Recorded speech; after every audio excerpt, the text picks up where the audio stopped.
Is up, fight fans? We are back for another episode of The Real and the Rare. I'm your host, as always, Steven Rychel. Being joined with me on this fine evening is former world champion boxer Scotty the Bulldog Olson. Scotty, appreciate your time this evening, this afternoon. All depends on where you're catching these episodes at, my friends. Oh, it's so nice to be on the show. I was really looking forward to it, and thank you very much. Listen, like I said before we got on, we all got a story to tell, and I'm always happy to talk to anyone involved in the combat sports realm, manager, promoter, coach, whatever, active fighter, former fighter. You all have a story to tell. I want to help tell it. So always looking to have some conversations with you. But before we get started into all that, every episode here on the South Florida Tribune on The Real and the Rare is brought to you by Fight Wax. Fight Wax is the ultimate skincare for athletes of all active lifestyle. Helps treats cuts, swelling, scrapes, and abrasions, rejuvenates and restores stressed skin. Customers have used for soreness, stiffness, and recovery. Provides an ultra silky, non-greasy feel, deep hydration for everyday skin care. Help fight dry skin. Customers have used for skin disorders such as eczema, psoriasis. And when you do head over to fightwax.com, make sure you use that code SFTF15FW and show my guys over there some love. But with that being said, let's get into this one, Scotty. Obviously, you've been involved in the boxing world for 40, 50 years. You're aging me now.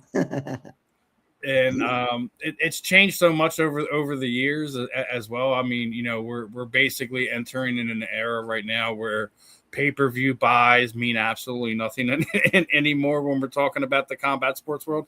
Not just boxing. Like you look at what's going on over in MMA, what the UFC's done over the past 6 months or so, getting away from their pay-per-view model. A lot of your mid-tier promotions, you don't see any pay-per-view walls. Everything's basically doing through the streaming world.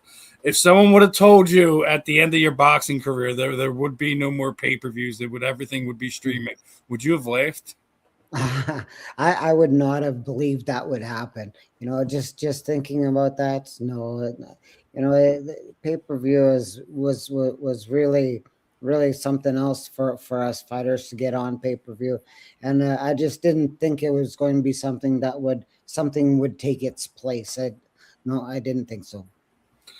Yeah, the streaming world has changed, but not just the combat sports world. I think really just how we consume, movies, sporting events. It's changed how we all go about that. Like, when we were, when you were, in the 80s and the 90s, you had to have some type of cable TV to be able to watch some of the events. And we're at a point in time right now that there is no boxing on terrestrial television anywhere. There's no licensing deal with anyone, with ABC, NBC, ESPN, none of it. No, nothing on Showtime, nothing like that.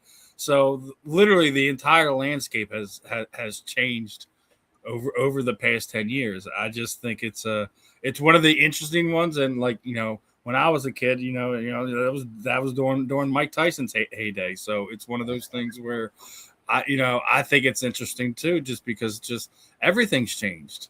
I mean, boxing's not the premier combat sport in the world anymore. Mm-hmm. And if you're asking me, the UFC / MMA is falling in line with the same things I think that was plaguing boxing for a long time.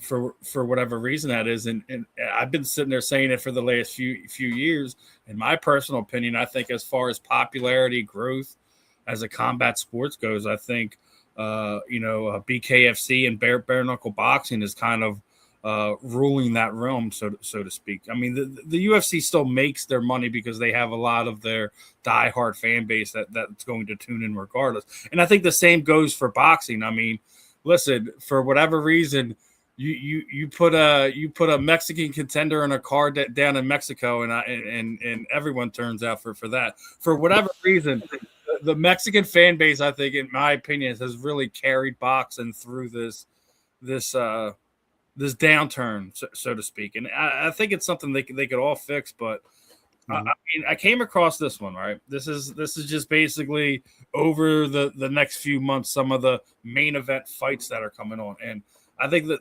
the thing you ask yourself, I mean, there's probably on this list maybe 4 guys that you can easily sit there and say, I know who that is, or I know who this is, right?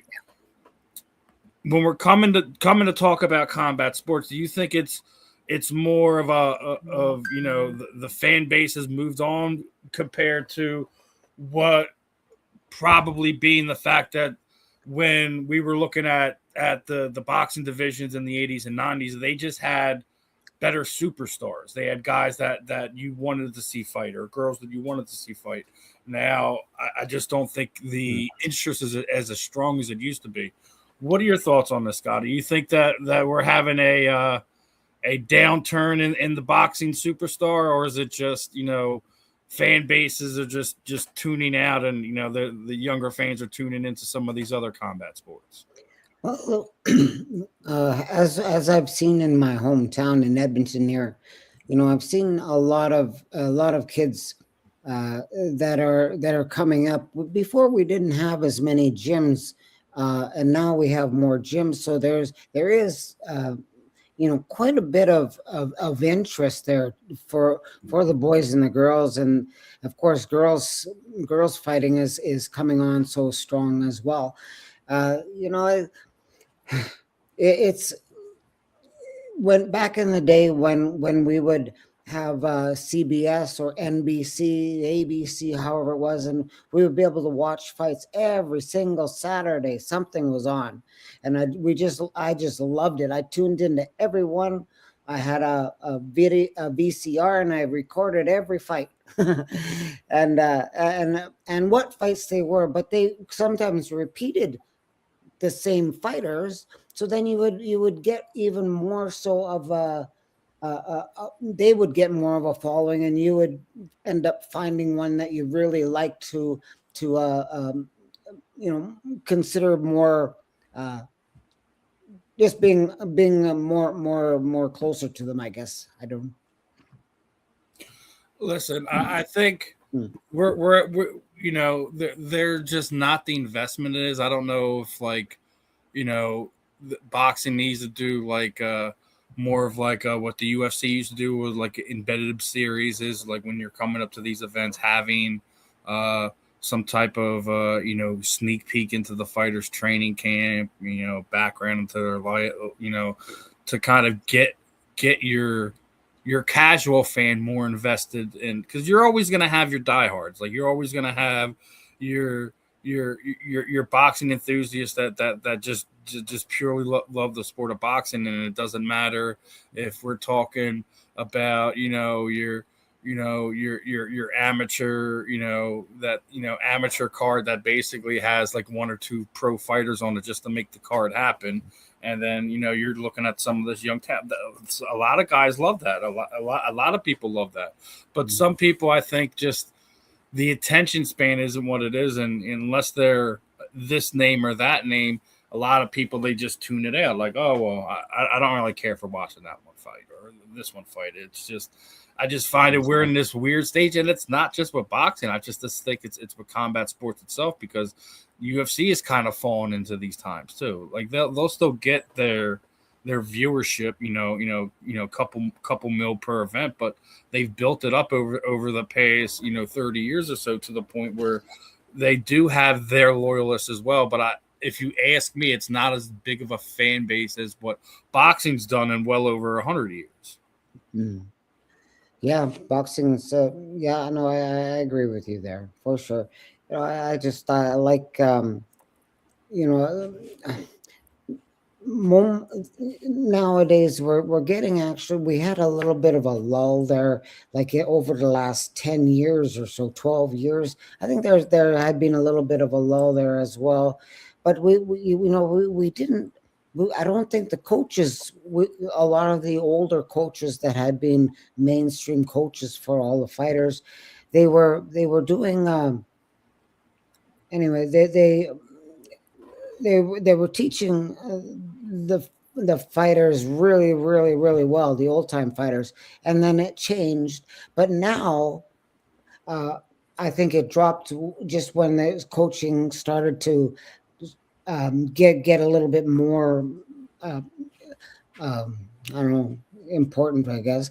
But with the when I'm talking about I agree with you, though. I think that a lot of we yeah. used to have, maybe 100 high level coaches, 30 years ago.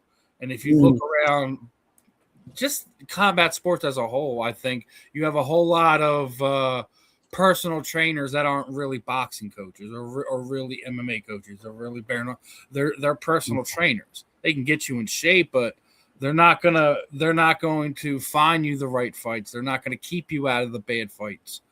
mm. The bad matchups, the one where you're going to some guy's hometown just to take an L. You don't, you have to have that coach, that manager in your corner in combat sports more now than ever. And I agree with you that you don't have a lot of people sharing that information. The Freddie Roaches of the world are few and far between. I agree. Yeah. Yeah, but I think these coaches now, they are starting. They were doing so many interesting things with the training. They're learning more about strength and conditioning and how to prepare an athlete, and then they just put that toward the fighter, and then the fighter just benefits so greatly. It's nice. It is really nice to see those kind of changes, just with those. More so with the coaching. I think that's been, it kind of had a lull, and I think it's coming back. I think that the Canadian national team and stuff, as an amateurs, they're doing really well, and they're starting to get kind of where my team was, with like not my team, but Lennox Lewis. We had Egerton Marcus, Asif Dar, myself, a few other fighters that were all pretty solid fighters, and we fought internationally and did a good job. And now, and then there, and now the trainers have just gotten a lot better, and I think that's just going to help so much in all the combat sports. Yeah. Now, obviously, you had the distinct pleasure of competing for your country in the Olympics, right? You Yes. were, I think it said it was 88. It was Seoul, right? Yeah. Yeah. So, walk me through that experience, because not everyone is able to, one, represent your country in the Olympics, but be able to represent your country in a combat sport like boxing, which I still think, outside of a world of a world championship by the recognized sanctioning body, I think the Olympic medal is kind of the best other thing you could do with your combat sports career, right? Mm-hmm. Yeah. So, what did it mean to you to be able to represent your country, and what was that experience like for you?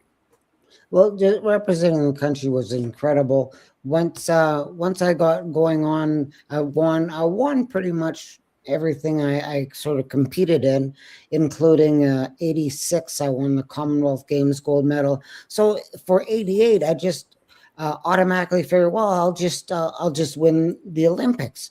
It's not quite that easy. I was prepared, and I did my very best. I ended up losing in the quarterfinal to Michael Carbajal, and that was I didn't really have a backup plan with having a loss at the Olympics. So now all of a sudden I have this loss, and I had no idea. I had no idea what to do. My family wanted me to go back to school and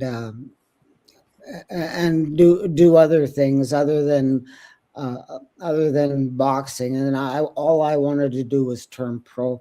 So that gave when I finally was able to come to terms with myself, and decide that boxing was the very best thing for me to do at that time. I don't know if that really answered your question, but No, I mean, listen, as, we all have our every athlete has their different experience for whether you get the ultimate prize or not. Like, and not every time do you ever even possibly think of coming home without completing your goal. So you're not the only one. I mean, people tend to forget about this. Like Ronda Rousey's probably the most popular female combat sports athlete that we have in the world today. yeah. Everyone forgets that, like, the year before she won her bronze, she lost, and she didn't take it well either. Like, she had this great plan of what she wanted to do, and it was completely shattered, and it shattered her world. Her mom didn't see her for almost 2 whole years after her first loss. Mm-hmm. So it's like, you never plan for what could happen, and we all deal with things differently, whether it's good or bad or indifferent. So it's, you never really have a plan for the loss, because at the end of the day, combat sports athletes, you have to be supremely confident in yourself and the belief in yourself before you even step in there. Some people may say it's ego, it's cockiness, whatever. You have to have that edge that, the loss doesn't even creep in your mind as a potential plan moving forward. So, I mean, it's definitely, it's a rare sport, because you have to have special individuals to be high level combat sports athletes, regardless if we're talking boxing or in any of the other disciplines you want to go with. Yeah, I appreciate you saying that. Really do that. That's very nice. A lot about planning, and you might have a little bit of a plan. My plan was to turn pro, but how am I going to do that? I asked so many people here in town to try to form a corporate syndicate so I could fight in my hometown and just develop myself here. And I got turned down. Then other things weren't going well, and so now I'm stuck. Now my plan is really going downhill. So then I said, well, I have one more shot, and I jumped in a car with a very good friend of mine, and we drove down to Las Vegas, and I went into Top Rank, and they kind of turned me down the first day. And then, but I came back in the second day, and they couldn't believe I had the nerve to come back. So they offered me an opportunity. So so yes, the plans don't always go as you want them to, but you keep forcing it a little bit every once in a while, forcing it, and sometimes being a little patient. Things were more so coming my way. Patience, what's that? I don't know what that is. It's patience. Everyone wants everything now. But I mean, like, yeah, you have to bet on yourself in situations like that, and especially if you think about that time, boxing in Canada during that time period, they're probably telling you, they're probably sitting there, kid, why don't you pick up a hockey stick? Yes. That those are the icons here, are people that are playing hockey. They follow it so much, and but let's say at the '88 Olympics, Lennox Lewis fought for Canada and won the gold medal at the Olympics for Canada, and but we didn't really have like much of a boxing infrastructure to help a top quality, top notch heavyweight and be able to move him in his career. So I think that's why Lennox couldn't quite, I don't think his people or himself, I don't think he really saw it being able to happen in Canada, and decided to fight and pursue his career in a couple other places. So I think those were good decisions for him, because yes, none of us are holding a hockey stick, and Yeah, it's very difficult.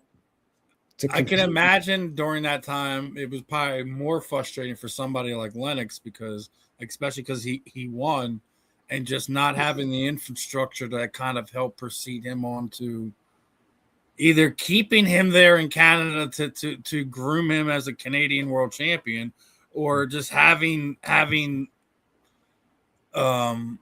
tools at his disposal to keep him at a high level. So I guess it kind of makes sense why he's more known as like that UK or European world champion than anything. And it's because of stuff like that. So I'd imagine, you probably would have had to take a trip down to Top Rank and get your head knocked around a little bit. But it's one of those things. The fact that you were talking about it. Obviously, you got your licks in the first day. You come back the next day. Okay, what else you guys are going to teach me?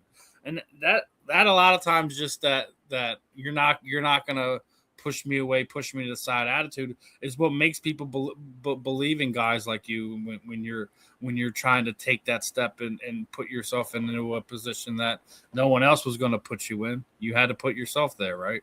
So, I still think it's hard today, because you could be a world champion, but if you don't have, is what I was talking about, that coach, that manager, I don't think it matters. Yeah. Like, all right, let's just say you didn't go to the American top team and you came across some crappy coach that just was gonna drain every ounce of blood out of you dry, and wherever it left you, and had you taking fights all over the place where you're at your weight class. Meanwhile, this guy's cutting down too, and he's going to be twice the size of you. Come fight night.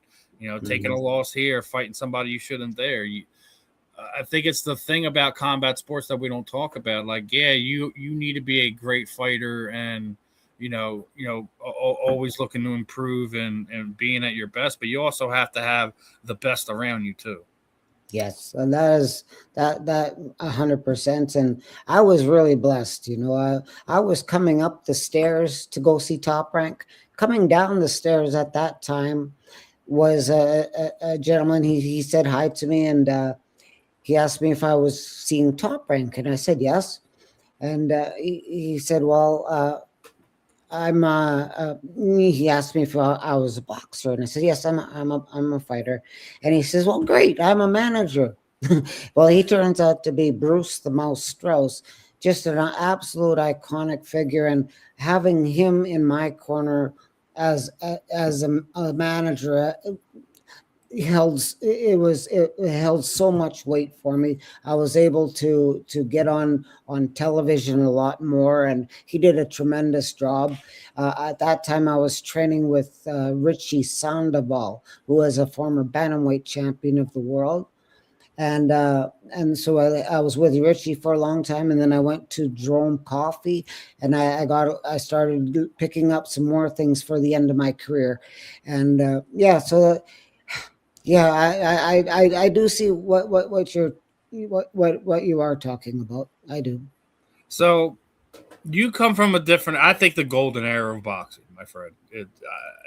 I don't think, look, I get it. The 50s, 60s, and 70s were a special time too. You had a lot of special athletes during them time. But I just think if you look at all the fighters from all the different weight classes, from the 80s all the way to the late 90s, it was just a special era. Roy Jones Jr., Bernard Hopkins, Oscar De La Hoya, Hector Macho Camacho, Vinny Panzianza, like all these guys that we can go on for another 2 hours just naming fun boxers from that era, and we're always going to forget somebody from that era, right? So coming from, I think, the toughest era in boxing history, who were some of the guys that inspired you? Who were some of the guys that you're like, man, I'd love to just be on a card with this guy. Maybe not be in the ring with him, but Yeah. just to get the get to see him perform up close and personal, and Yeah. maybe trade some trade secrets, in the locker room or whatever. Who did you look up to? Who was someone that you enjoyed watching?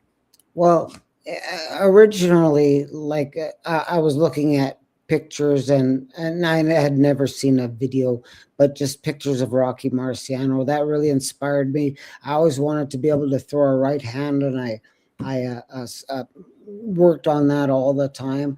Uh, so from Rocky, once I started boxing, we had a couple of really good Canadian fighters here. One, Donnie Lalonde, and he had fought Sugar Ray Leonard.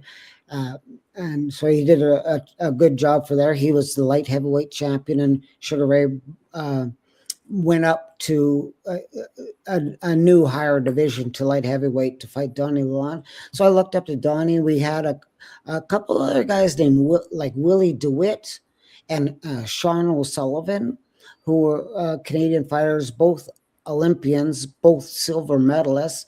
But I really, really held a torch, put them on a pedestal, is what I did. And but once I got into Top Rank, things changed because I was a pretty big dog here in Edmonton, in Alberta. I guess you could probably say Canada, but I was a pretty big dog. And when I got down to Las Vegas, I realized how little I was, and how inconsequential everything was. And oh my goodness. I thought I was a pretty darn good fighter, and then I'm sparring with the likes of guys like Kennedy McKinney. Um, oh gosh, we had another kid named Akeem, and he was about almost 6 feet tall. He was really tall. And Vince Phillips. It was just a lot of great fighters. But we also had some fighters in there that I would get some tips from that were nice enough to take a couple moments and offer me a few moments, a little bit of time, like Donald Curry, Mike McCollum, Eddie Mustafa Muhammad, who was light heavyweight champion, of course. And so there was quite a few people that I'd known and kind of grew up with in the sport. And of course, Ray Boom Boom Mancini is by far my favorite fighter, and a top close second to that is Bobby Chacon. We all got our favorites, man. I say combat sports is the hardest because you have so many different variables, different eras, different weight classes. As you were talking about before, the women's side of it too, and that's really blown up. I would have to say over the last 15 years. Obviously, we a lot of people kind of feel, Layla Ali's kind of one of the best.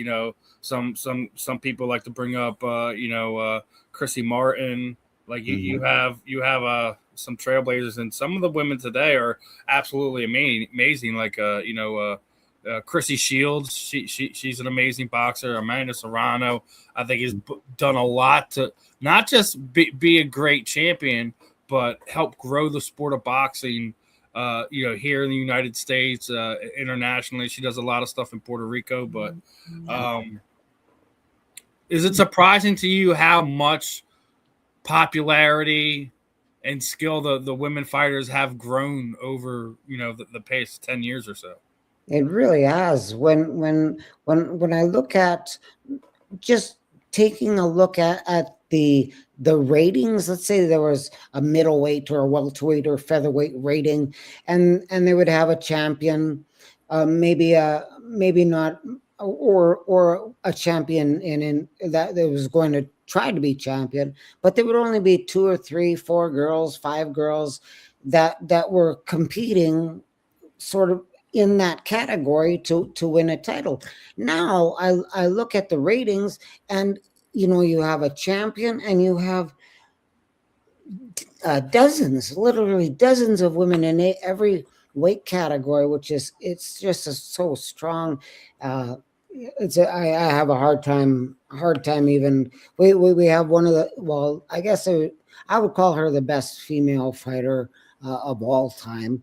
She's from here, from my hometown, as Jelena Mrjenovic. She's now a 8-time world champion. I think she might go on and maybe win one or two more if she wants. We have another great little smaller fighter my size, Alexis Kubicki, and she's just phenomenal. And we have some other girls that I've been watching. I just don't remember all of their names. Like I said, it's hard when you're watching a lot of the young fighters to one, just keep up with them, because I think the level of talent that we have in combat sports now compared to what it was, I think the overall athlete is better. The overall athlete, you know, the skill level. I mean, it varies. Obviously, you know, at some point in time, you're going to have somebody, you know, that's been training for their chance in the spotlight since they were 4 years old. Someone that's going to be from the time they were 8, the time they were 12, whatever.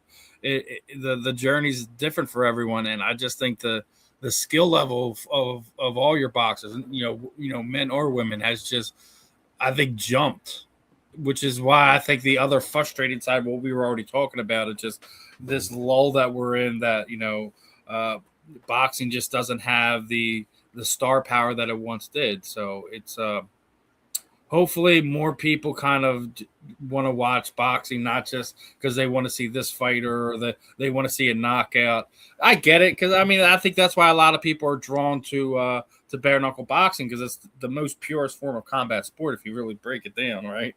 Yeah. I hear you. You know, we do right now. You know, we do have some outstanding guys. Some are entering into their prime. Some are out of or going past their prime or out of their prime. Like Canelo Alvarez, you know, maybe he's starting to get on that back nine. So yeah, I mean, I don't think there's anybody who's competed as long as he did, man. I mean, I know we've had guys, you know, competing into their 40s and whatnot. I think he's just about to hit 40, but he's been competing since he was like 15 years old. Mm-hmm.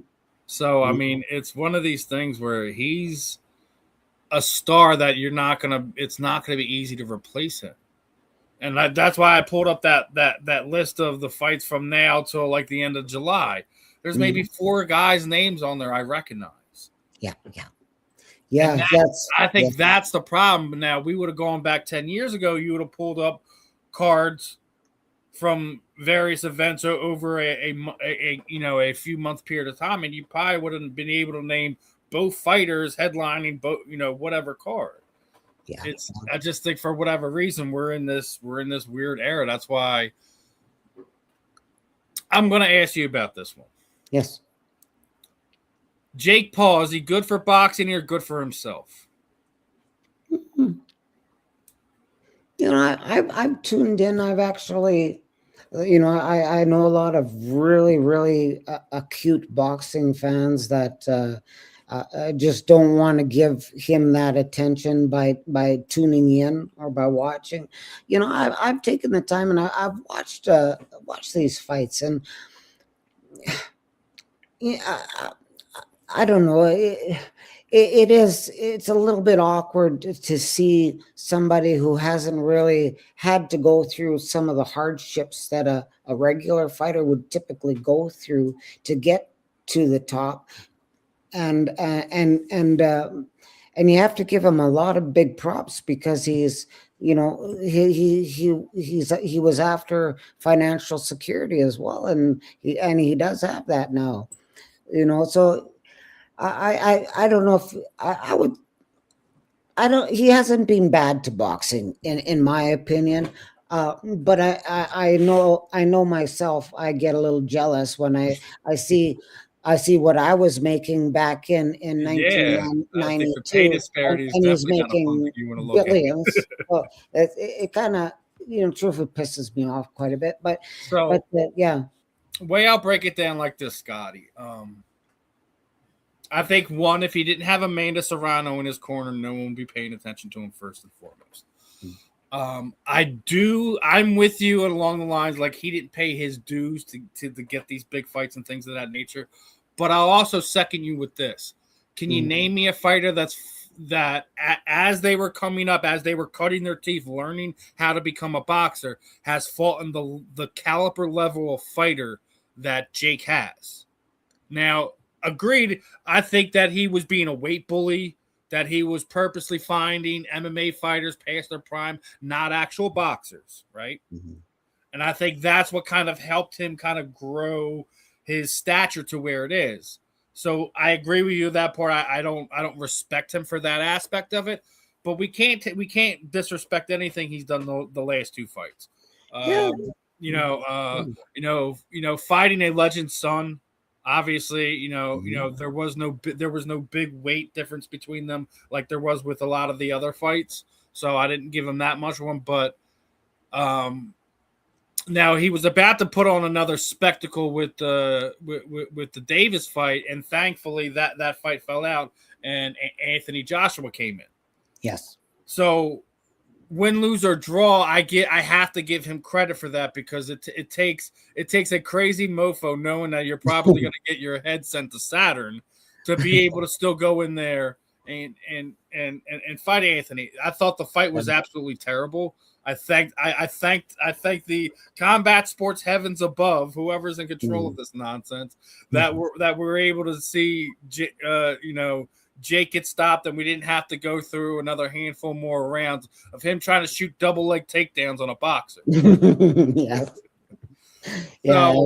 But as a promoter, he hasn't hurt the sport. I will say that he's done whatever he can to make it safer, to make sure that the fighters are being paid what they're worth, that he's going about helping to build the sport. I will give him that.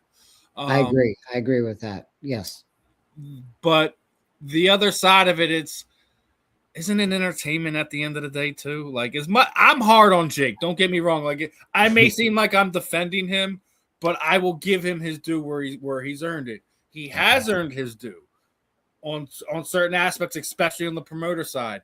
Now, if he stays consistent and continues to fight boxers in his weight class that are ranked, I will have no problem what he does with that moving forward. If he wins, he wins. He loses, he loses. But if he's fighting ranked contenders in his weight class, I have no problem whatever he does moving forward. If he wants to continue with the carnival fights, then that's what you're going to be. You're going to be a carnival sideshow, and what's going to happen when Amanda Serrano retires.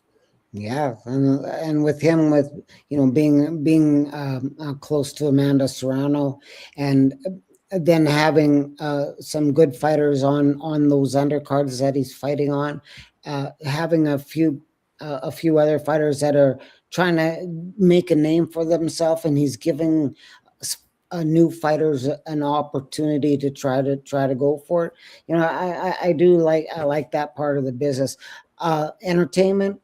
I always consider myself more of an entertainer than a fighter. I like fighting. I like duking it out and stuff, but I really like the roar of the crowd and people cheering for me. And it was a really special and special and just a premium time for me in my life. And those were nice things that I can remember. But just how can I put it? Not the celebrity part. Anyway, I lost track there. It's all right. You were just talking on something that I did want to touch on, that I talked to a lot of fighters about. And yeah, you guys are entertainers, and I still feel what you fighters get from the walk from the dressing room to out to the ring cage, whatever, is the most naturalist drug that you could give any human being. Be in control of, in a sense, the emotions of thousands to tens of thousands of people, depending on the size of the arena you're fighting in, on what's going to happen over the next few minutes. They're literally at the tip of your hands, man. So it's one of those things where I said it's probably better than any drug you'd find on the street on what an athlete has when they're walking out to go fight.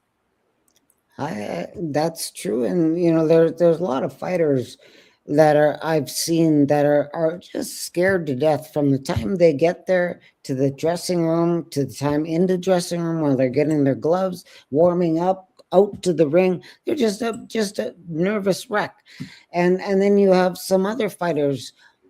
Vinny Pazienza, who you'd mentioned before. There's a lot of fighters. Tommy Morrison, myself. I'd like to include myself in the fact that I enjoyed entertaining so much. Those walks to the ring were really special, and I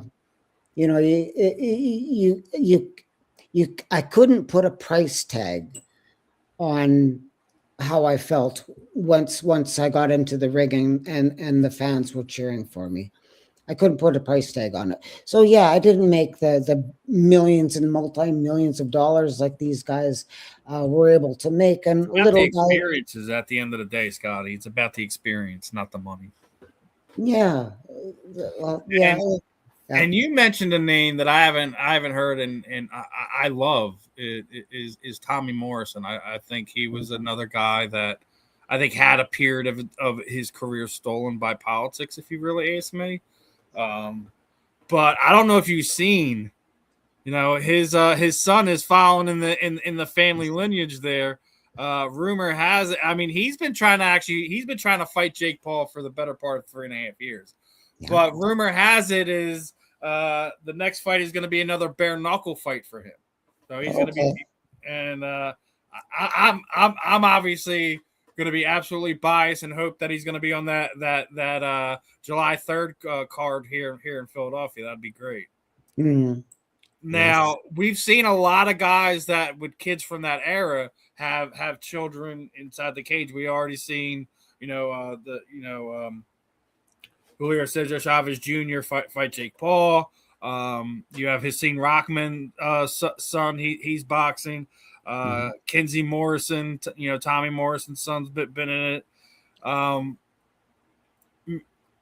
What do you think about, I guess, the nepotism in sports? How much it's grown, over the last few decades. Like a lot of times you wouldn't see the kids of a kid following in their father's or mother's footsteps going to this sport or that sport.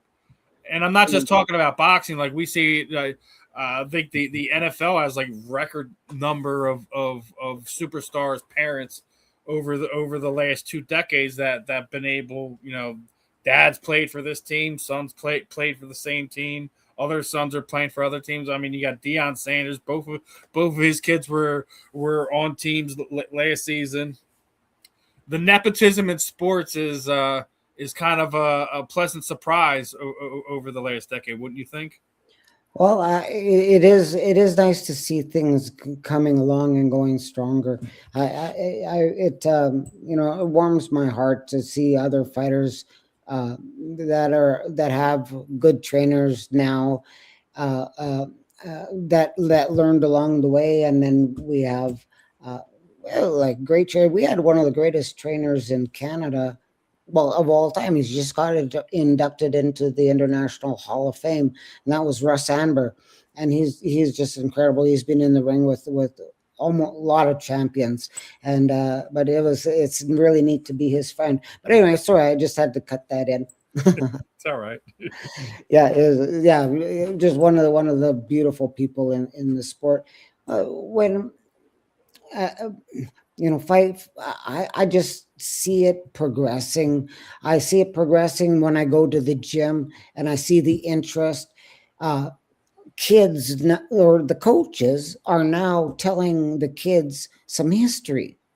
So instead of me going into a gym just blind because I haven't been in a gym for 10 years, instead of me going in blind like that, they've already maybe said something, or they may have watched one of my fights on TV or on YouTube or that social platform that they, that has helped connect boxing so much instead of just the regular televised fights. I love those televised fights, but social media has been really good at helping fighters get a little bit more of a name and put their name out there. Yeah, it's like I said, the growth is crazy. Two more before I let you go. Okay. I think you've already slightly touched on it, but just by some of the things you've said, where did the Bulldog come from? Who gave you that nickname? Because I always have a thing about nicknames. Nicknames is something your family gives you, your trainer gives you, your teammates give you. It's not something a moniker you can give yourself. So how did the nickname Bulldog come about? Well, originally my coach, Paul Horty, I had hair. I wasn't always bald, but I had hair and it was blonde, and he called me the Blonde Bomber. That was when I was amateur for a little while, and then I really liked this Frank the Animal Fletcher, so I was Scotty the Animal Olson, and then from there I was training in training camp and. Doing all my work, and I was stopped during what I was doing, and surprisingly enough, it was Russ Amber, and he just looked at me. He saw me, he looked at me, and he said, "Scotty, you're the Bulldog." And then from then on, it's just everybody was able to attach that to me. Yeah. Now, we're talking about the celebrity fights and things of that nature. It looks like all the obstacles are out of the work, and we're going to get Pacquiao Mayweather too. Now, this is, I think, the problem that is wrong with this era. This is a fight we should have gotten 15 years ago, right? Yes. Now, yes, I'm not against any, listen, I love combat sports. I love fights like this regardless. I still would have rather seen them when they were both in their prime to see this, but have any excitement around this, or is it kind of what I just said? I'd have rather seen this 15 years ago. Yeah, truthfully, I'm a little bit excited about it. Yeah, I know they've a little bit past their prime. Manny has fought recently and fought to a draw for a world welterweight title. He's still in the mix. You can't count him out. And Floyd's always in shape. He always keeps himself in shape. He's always around a gym. And so I think it's going to be a lot more interesting than a lot of these other, every other celebrity fight kind of we've seen or matchups. I think this is going to be the most real one that boxing fans will have been able to see. Look, I love these fights regardless, but like it said, it's one of those things where, after the Margarito trilogy, it would probably been the proper time to see this fight. And notice I said trilogy, not after the fourth fight. I said the trilogy. I mean, it's you're always gonna love to see stars like this, but it's just like one of these things. Like, are you just trying to rekindle like the old hype around the fight? Because I mean, even when the first fight happened, I felt it was, 5 years too late, 10 years too late, whatever. But yeah, when they're in shape and they're not just doing it for a paycheck, it's definitely not something you're going to turn your nose up at. But the excitement level isn't nearly what it would have been, years ago. At least just in my opinion. I could be wrong. I could be a cynical asshole, but whatever. That's it. I know the interest isn't quite up there like a lot of them, but if I had the opportunity after I had retired for a few years, it's just my health wasn't good. Mentally and physically, I was just broken down. But if I had been in relatively good condition after 3, 4, 5, 6, 10 years off, I might have considered bringing Michael Carbajal up and having a bit of a slug out with them, just for old time's sake, and for fans to just have a little bit of fun for a night. I'm really getting excited over the bare knuckle fighting. I like that stuff.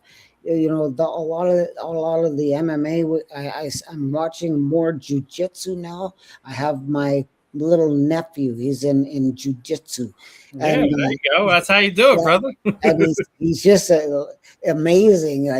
He went to his first tournament and he won. There you go, dude. I've been there. I got a Naga series grappling belt over here in my corner from when my ex stepdaughter she was going through some, but she was like bigger than most of the girls her age. So when she went to compete, she couldn't compete in the kids division. She had to compete in the adult divisions. So she was freaking terrified. So, but she wound up.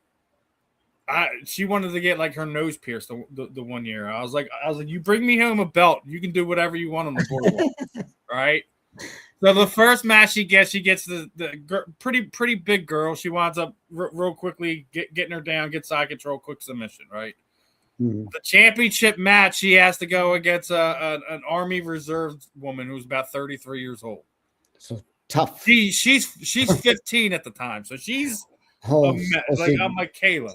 She's just another person. Yeah, you're faster than her.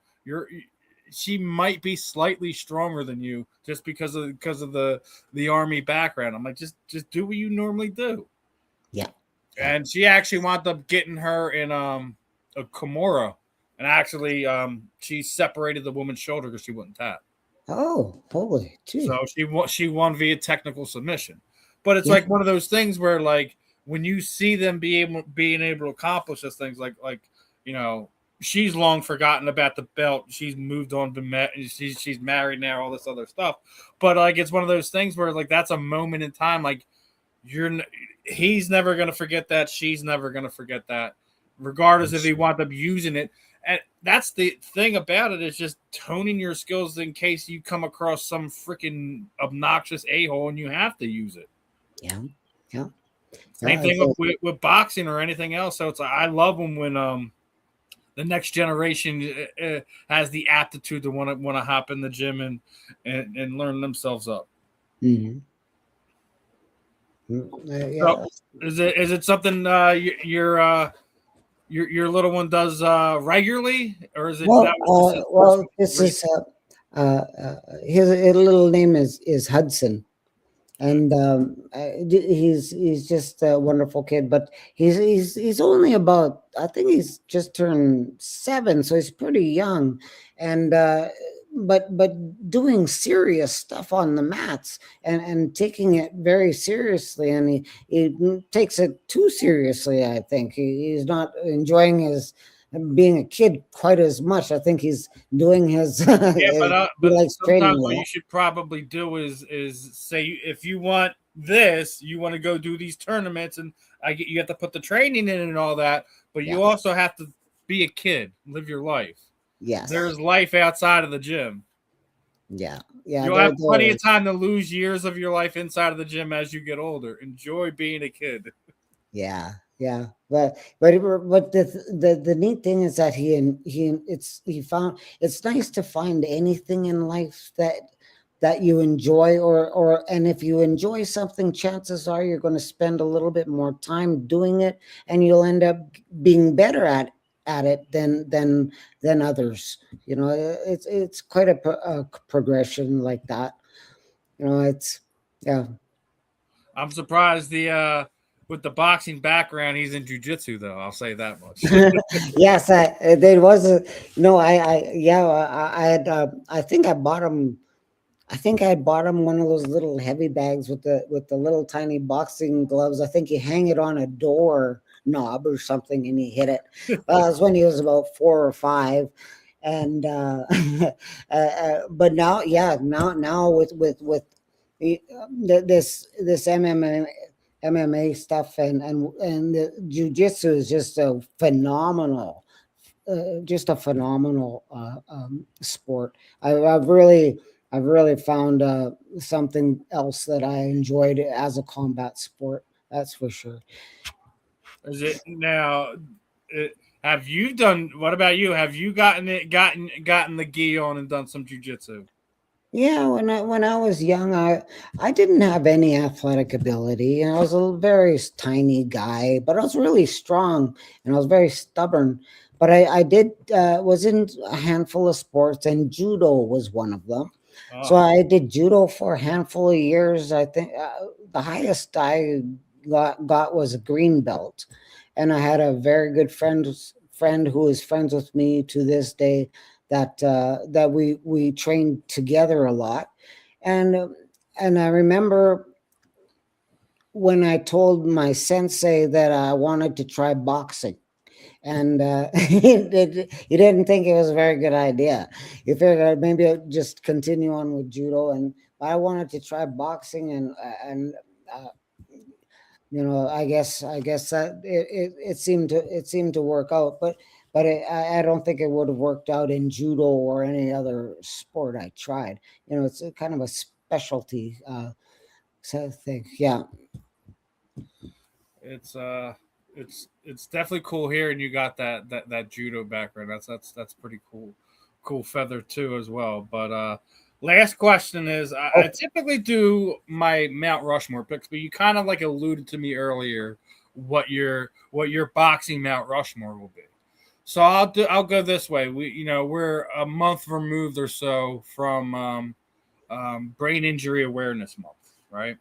hmm Um, what are your thoughts on how not just combat sports athletes, but high compact sports athletes in general deal with either potential CTE issues or TBI issues that they should be looking to either train better, be better at? Do you think where we're at as the uniformity, like, because obviously NHL, and NFL are major league sports that have to deal with head injuries, yeah, but boxing, MMA, and the other combat sports is something that is something that it's kind of like the unspoken rule that a lot of you guys know you're signing up for one way or another. It's not something that you want to have happen, but just it's the what's the saying? It's the nature of the beast, the nature of the sport, right?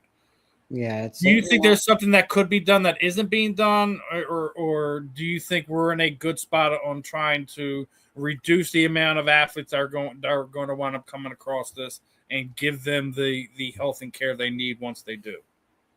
Yeah.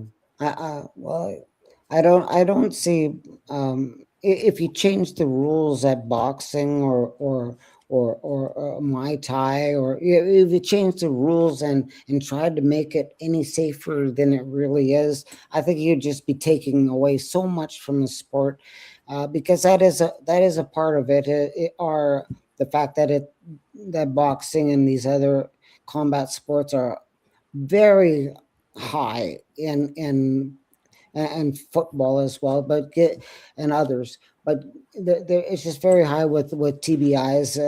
I had mine wasn't so much from boxing. I'm a little bit affected, but I had a cardiac arrest, and with that arrest, I didn't have a lot of oxygen for a bit, and so I do have some issues, which you probably might have noticed today, but you know, I don't think there's anything you can really do to really do that. Maybe the making weight. I think when you're draining your body, like I drain my body so much, and to make weight, so making weight, you also drain a lot in your head. In your head, your brain kind of sits in. It must sit in some sort of a little bit of water or something, and when it ricochets off your skull, I think that hydration would be, if anything, hydration might be one of the things that would help fighters. I think Not you're spot on there, Scotty. I think you're spot on there. Oh, I thank talk you. about it a Thank you. lot. With a lot of the athletes I talk about is the rapid extreme weight cutting, I think, is the most dangerous thing that we have in our sport today. I think that there should be hydration clause for every athlete. That after you sign the fight contract, that the commission comes in, they see where your natural body weight is, and say like, hey, Kay, this is where you're at. This is you're only allowed to cut X amount of weight for this fight camp, and and that keeps you out of your current weight class, then so be it. You have to. I think that's one of the things that I think, on top of the fact that you guys are throwing hands, fists, knees, whatever at each other's head. It's not. The cutting weight thing is a big thing, and you mentioned it. Like your brain sits on a very thin layer of water, and when you're burning it out of you to make weight, like, not only that, I think if you want to show that they can make the weight, I think you should do it 2 weeks before the fight.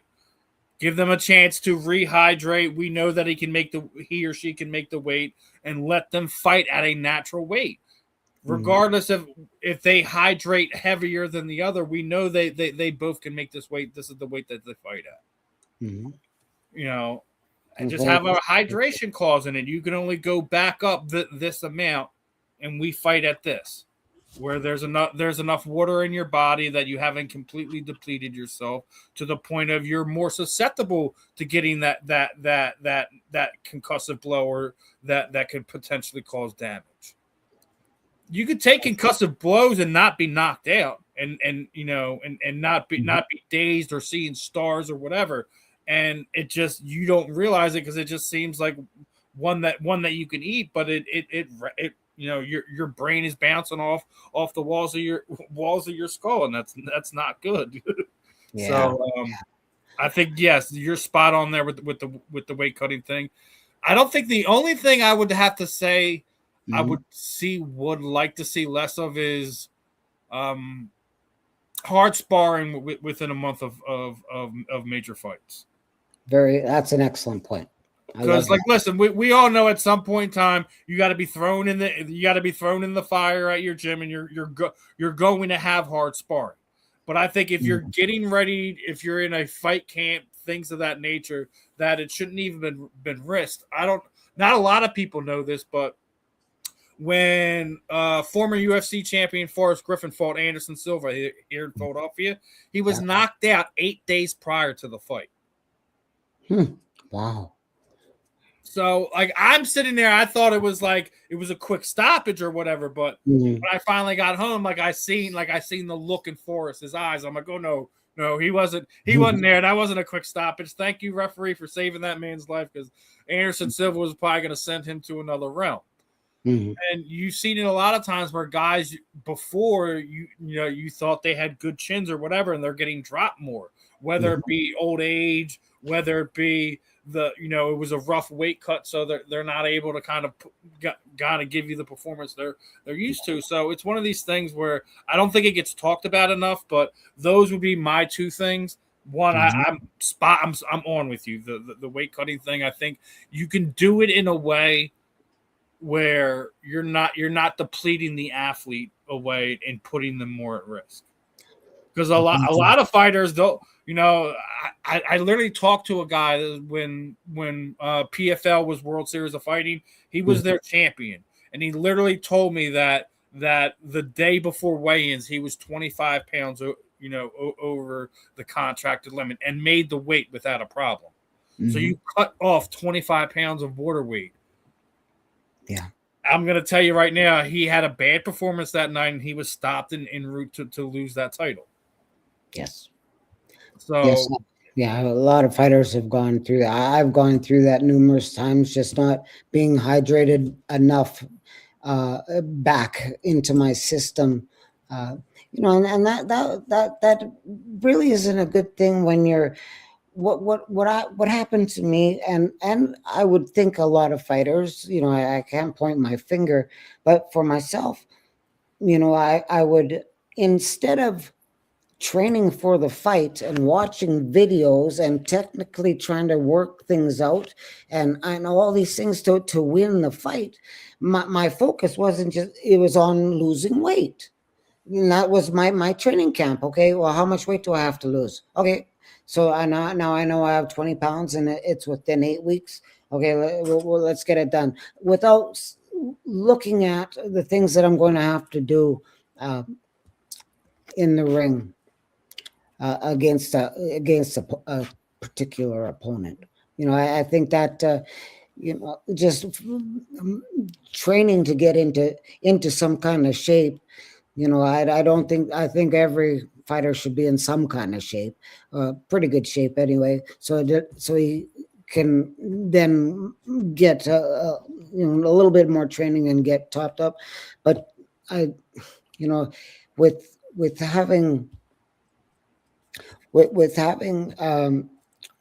fighters that when their weight. Oh, I lost myself.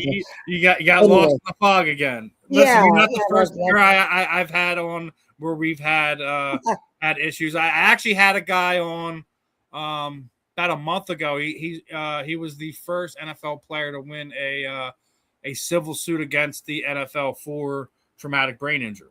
Wow.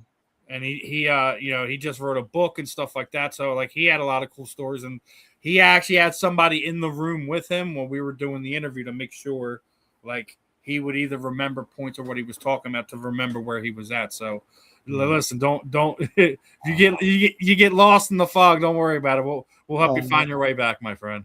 Oh, Steve, I appreciate that so much. It's been Is it something you're ever conscious about, like when you go and have conversations with people that you wind up getting lost somewhere and you're in the middle of a conversation and you don't know where you're at? It's one of the strangest things, that and not remembering where things are, but being in a conversation and things are going along okay, and then there's just like a wall comes up and getting past that wall is pretty much impossible. You just have to kind of change the subject, and so it's the embarrassment is there, and that happens so continually. It's hard when go a lot of times going somewhere and not knowing why I'm going there. What was I supposed to do here? So a lot of it's about trying to write things down and making sure that if I park somewhere, I've taken pictures of my car in the parking lot and pictures of where I'm walking into, so I might be able to find myself after. So there's quite a few difficulties that I think a lot of us fighters go through, and some go through a lot worse than I do. Some, my speech is, a little bit. I don't think is horrible. It's noticeable, but I know a number of fighters that their speaking has really regressed as a result of a lot of the damage. And I don't think it was even the fights. I think it was just the sparring in the gym. I think over sparring. You were talking about. Yeah, but I think that's another one. Not sparring hard after a certain point of time, but also, keeping the mileage down a little bit. I mean, it's only a fight. You already know how to fight, but you don't have to get hit that hard that many times to figure out. We already proved we're tough. We don't have to sit there and beat our head against the wall just because you think that's what it is. And that's why I said what I said about hard sparring in training camps. Like, exactly. You kind of already touched on it. You already have two fights. You have to fight against the scale, and then you have to fight against your opponent. I should be doing two things: making sure my nutrition is on there. Yes, I need to be working out in the gym and working and doing things correct, but in cohesiveness with a game plan that is tailored to my opponent, not to just beat my head against some other guy's glove or fist. Oh, like I went through a whole training camp, and forgot that the guy that I'm fighting is left-handed. I never brought left-handers in to spar with. I didn't concern myself. It wasn't even on my mind because I was so focused on making sure that I did whatever I could to make the weight and make my own, be able to make my own payday for that. I didn't want to miss paydays, so they're pretty important for me to make sure that I was ready for. Yeah, it's something I don't think that is said enough. I just hope that the gyms and coaches that we've seen today aren't putting their young and talented fighters up against the ringer like we used to see them. So, but as we wrap this one up, Scotty, what I typically do is kind of throw the proverbial microphone over to you. Anyone you would like to thank, shoot out any social media sites that you might have, any websites, any charities that you're working with, any parting shots or final words to our listeners, Scotty. That's a whole bunch of things to remember right there. Let's see if I can piece it off a little bit. Well, holy cow. Let's see, where would I start? Becoming a good fighter for me, or a good athlete, that's just pretty fluky because I don't have a lot of athletic ability, but I was pretty strong, and I could take a punch, and I could naturally punch, so it helped. But with so keeping just that in mind, you know trying to make sure I got this right. Just give me one second. What you were just saying. All right, so basically what I do here at the end, Scott, is I'm throwing it over to you. If I'm throwing it over to you, anyone you would like to thank, anyone that's involved in your life that is helping you out, shooting out any of your social media sites that you might have, any charities that you're working with. Any final thoughts that you want to lay upon our listeners tonight? The time is yours, my friend. Thank you. I think, becoming that fighter, like I was trying to say, but getting good. It wasn't just on me. I had a team of people continuously around me throughout my career. Other people came in to offer tips to me, and that those were very nice things. So I would have to thank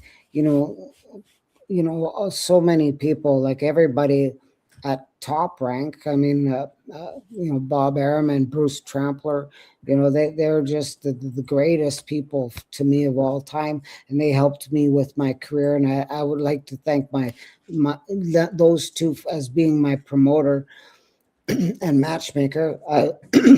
Bruce the Mouse Strauss, legendary. I love him to death, and he's still around, and I'm really happy that he managed me during my career. He did a stellar job. I guess a couple more people, my family, just my mom, my dad, and my two brothers. They were really, really supportive of me. When a lot of people didn't think I was going to make it, they said, well, give it a shot. So they gave me that extra little bit of a bonus. So there are some people, and my trainer, Paul Horty, that's another one. Jerome Coffey, Richie Sandoval, of course. I'm on Instagram at Scotty Olson 12. And you can find me on Facebook pretty easy. So yeah, if you just click my name in, and I usually have a lot of friends, but if maybe I can work around that so I can add some more people. I'm just really grateful to have had a career that I enjoyed. People and I liked it that people liked watching me do my job. That's pretty special. It doesn't happen for everybody. It's and the fans particularly, because their support is just unbelievable. In a hockey country, I was able to have fans love boxing or really starting to like me because of all my television exposure. So all the TV people, ESPN, pay-per-view, they were all wonderful to me too. That's where I would kind of put things at. Well, appreciate your time this evening, Scotty. Definitely, loved hearing about your story, learning about you, where your career took you and things of that nature. So it was great talking with you, brother. We'll definitely have you back on here again sometime in the future. Other than that, appreciate the time, my brother, and we'll be in touch. We'll do it again soon. Steve, thank you so much. I'm really honored to be on. So thank you very much again. Not a problem, my friend. It was definitely our pleasure. Thank you. All right, everyone. That was former world champion boxer Scotty the Bulldog Olson. Again, appreciate everyone for tuning in on this one. The people in the chat room, always appreciate hearing new stories from different people is definitely a fun one there. Big shout out to Lincoln for hooking us up with Scotty Olson tonight. Guys, if you haven't yet already done it, hit that QR code in the upper left-hand corner there. Like, subscribe, share. We're getting closer to our 2K giveaway. Getting closer to our watch hours for monetization for YouTube as well. So again, like, subscribe, share, show us some love here on the South Florida Tribune. But other than that, this was another episode of The Real and the Rare. I'm your host, as always, Steven Rychel. See you guys in a few more days on another channel, on another station. Catch you later, guys. Peace out.